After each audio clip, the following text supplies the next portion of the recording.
कल कुछ आपको पढ़ाए थे, आप बताओगे थोड़ा सा मुझे। अब क्रिया दर नियम क्या होता है? कांति बोल दो एक बार तुम। अब क्रिया दर नियम।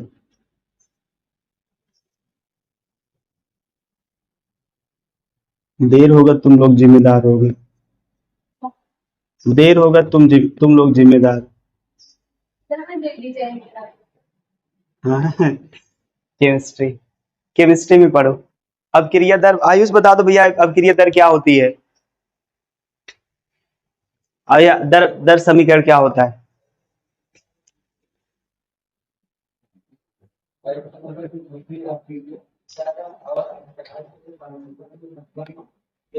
हाँ ऐसा समी हाँ, कोई एक ऐसा समीकरण होगा जो अभिक्रिया के वेग या अभिक्रिया के दर और अभिकारक पदार्थों की सांद्रता पर डिपेंड करेगा, मतलब निर्भर होगा, उसे हम लोग बोलेंगे।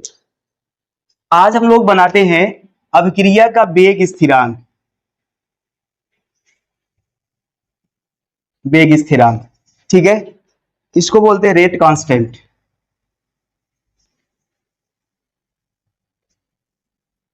रेट कांस्टेंट बोलते, ये होता है। इसको समझ लेते हैं पहले, उसके बाद परिभाषा लिख देंगे, कोई बहुत बड़ी चीज नहीं है। देखो, मान लो कोई ये अभिक्रिया है ए, ये कुछ बना रहा है। क्या बना रहा है? कुछ भी बना रहा है, कोई उत्पाद ए बी सी डी कुछ भी दे रहा है। अब देखो, ये कोई पदार्थ है, अभिकारक पदार्थ है, इसकी स्टार्टिंग में सांद्रता मान लेते हैं टी बराबर 0 पर इसकी सांद्रता कितनी है? कितना है? मान लो कि ए है, ए। लेकिन टी समय बाद इसकी सांद्रता ए माइनस यक्स हो जा रही है। तो अभिक्रिया की दर क्या लगाओगे? अभिक्रिया की दर, अभिक्रिया की दर ये जानते हो ना आप, होता समानुपाती होता है किसके? अभिकारक पदार्थ की सांद्रता के। ए माइनस क्या होगा? यक्स हो जाएगा। इस सिंबल को हटा दोगे आप,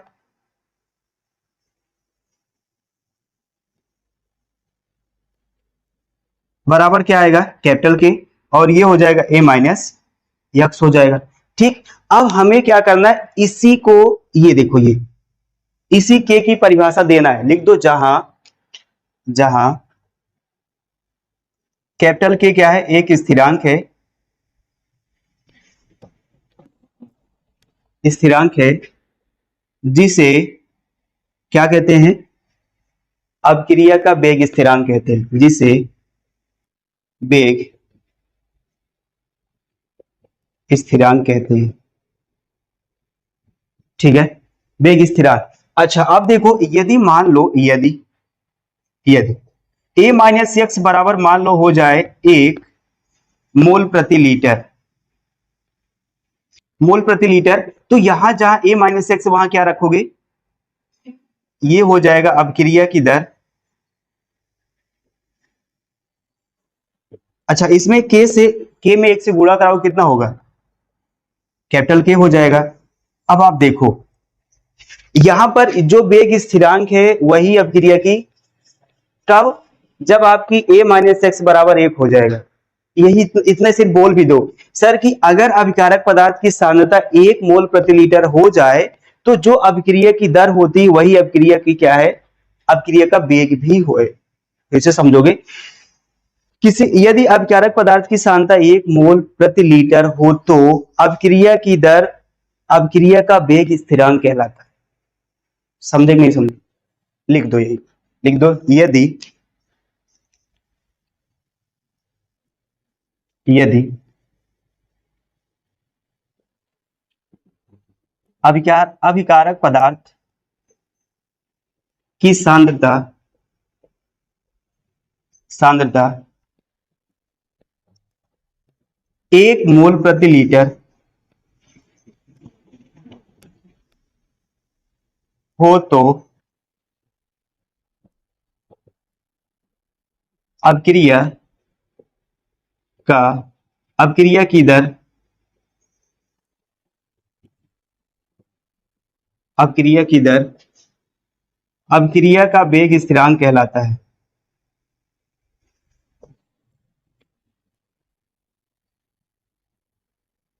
ठीक है। अपक्रिया का वेग स्थिरांक कहलाता है। इसे कैपिटल के से प्रदर्शित करते हैं।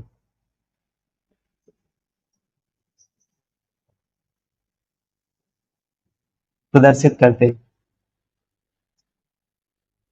नोट में पॉइंट लिख लोगे।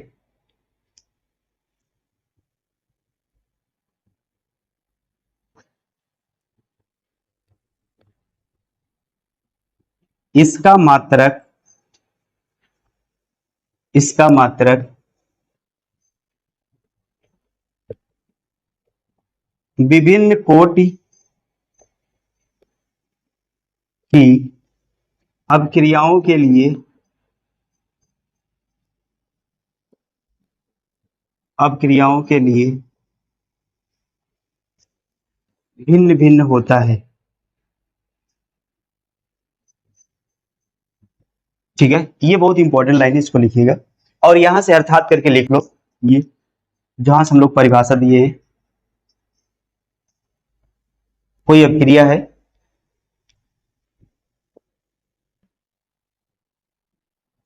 कभी कभी आता है कि वेग स्थिरांक को प्रभावित करने वाले कारक कौन कौन से हैं, या वेग स्थिरांक की विशेषताएं बताइए, या वेग स्थिरांक के लक्षण बताइए, कुछ भी आए, परिभाषा को छोड़ के कुछ भी आए जो बता रहे हैं वही लिखना है। ठीक। हाँ, नहीं सोचो सर अगर मान लो वेग स्थिरांक का गुण पूछ लिया तो गुण तो बताए नहीं है, लक्षण बताए। इसमें नहीं, जो बताने चल रहे हैं उसमें लिखना है। हाँ अब पता लगा हम लक्षण बताए, आप लोग गुण आ गया तो विशेषताएं आ गया तो सर तो विशेषताएं बताए नहीं है, तो इसीलिए बता दे रहे हैं कुछ भी हो लिखना यही है। हाँ लिखना यही है, क्योंकि विशेषता लक्षण गुण सब कुछ क्या होता है, एक का ही होता है। हाँ सब एक होता है। हम लोग शुरुआत में नहीं जानते, लेकिन जानते जानते क्या होते हैं, जानते जानते जान जाते हैं। वेग स्थिरांक का लक्षण गुण विशेषताएं कामा प्रभावित करने वाले कारक,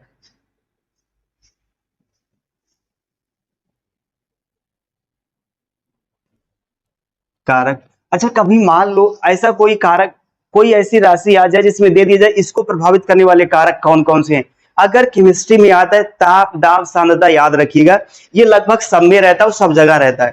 ताप दाब सांद्रता आर्द्रता, तीन चार ठो याद रखिए, नहीं आएगा तब वो लिखिए बना के, नहीं याद है ताप बढ़ाने से ये चीज बढ़ जाता है बस बात खत्म ना, ऐसे बना के लिखा करो। लेकिन क्या होता है ये बुद्धि बुद्धि पढ़ते पढ़ते आती है ना, ऐसे थोड़ा आ जाती है। तो अब देखो इसमें ताप की बात हम पहले कर रहे हैं ना, ताप की बात, ताप मतलब टेम्परेचर।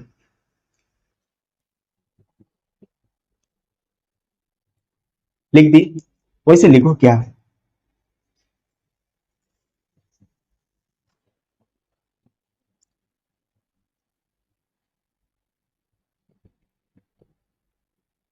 किसी रासायनिक अभिक्रिया का तापमान, किसी रासायनिक अभिक्रिया का तापमान वेग स्थिरांक को,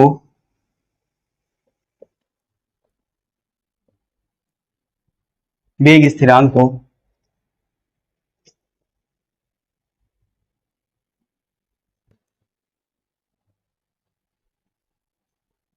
वेग स्थिरांक को प्रभावित नहीं करता है,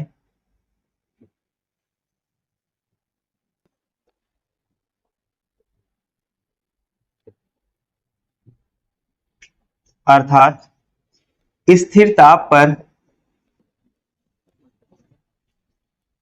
ताप पर अभिक्रिया का वेग स्थिरांक,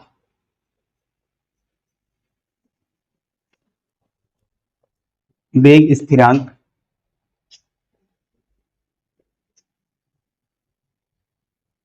अर्थात स्थिर ताप पर अभिक्रिया का वेग स्थिरांक स्थिर होता है,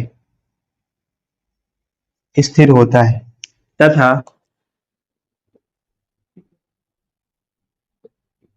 तथा तापमान बढ़ाने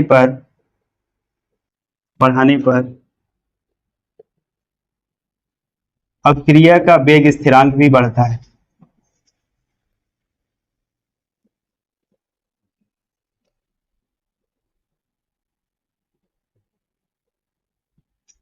ठीक है, ये दूसरा पॉइंट, अभिकारक की सांद्रता।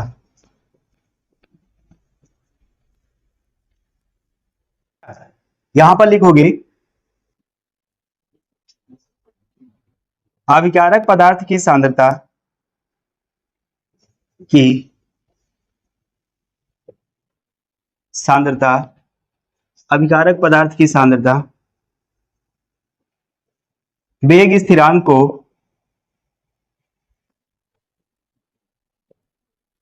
को प्रभावित नहीं करती है।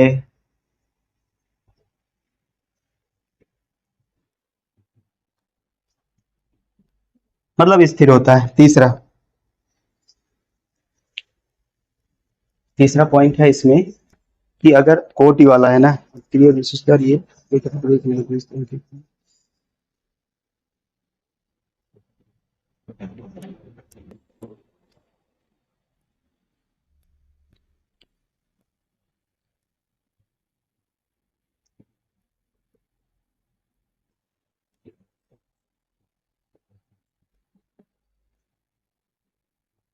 अपक्रिया की कोटि यहां लिखोगे वेग स्थिरांक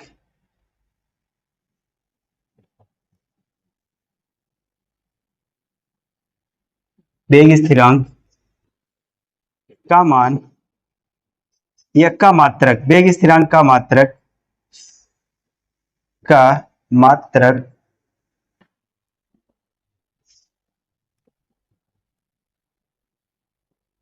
अपक्रिया की कोटि पर निर्भर करता है।